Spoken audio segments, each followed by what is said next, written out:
பார்த்தீங்க இப்படியே நிற்கிறோம் வெயிலுக்கு கொளுத்தும் வெயில் அங்கே உடம்பெல்லாம் நயமாவோ எழுதினோம் இங்கே வாங்க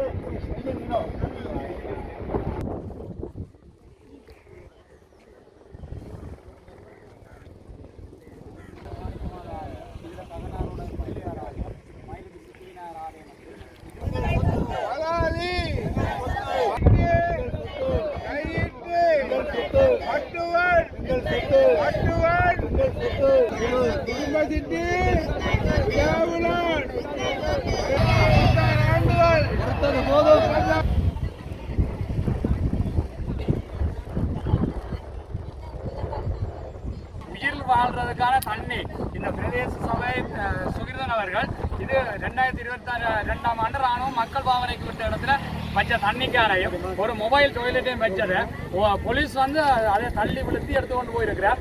ஏற்கனவே சுகிர்தன்கிட்ட கூப்பிட்டு கதைச்சு வாக்குமூலம் எடுத்தவர். அதே மாதிரி இந்த போராட்ட குழுவையும் கூப்பிட்டு கதைச்சவையல் நாங்களும் போய் ஓய்ஸோட கதைச்சுனாங்க வைக்கிறோம்னு சொன்னவன். ஆனால் இப்போ சரியான வெயில் இங்கே தண்ணி இல்லை.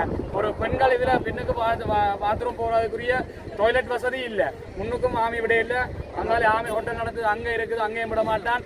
ஆனால் மிக கஷ்டம். இது ஒரு ஒரு மனிதாபிமானம் இல்லாத செயல்.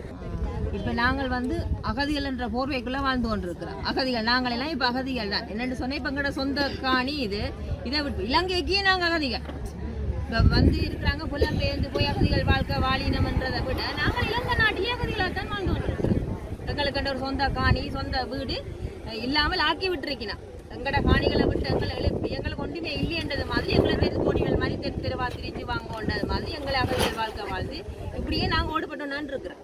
இட்ட வரைக்கும் நிம்மதியாக ஒரு இடத்துல நாங்கள் இருக்கிறீங்கள அப்படி செய்திருக்கீங்கள எங்களுக்கு தயவு செய்து கிடைத்த காணிகள் எங்களோட மக்கள் டோப்படையும் நாங்கள் இதை என்னவோ செய்து கொண்டு நாங்கள் வாழுவோம் கட்டாயம். இப்போ எத்தனை வருஷம் 36 வருஷமா எங்களோட மக்கள் ஓடி ஓடி ஓடி திரியுதுகள் என்ன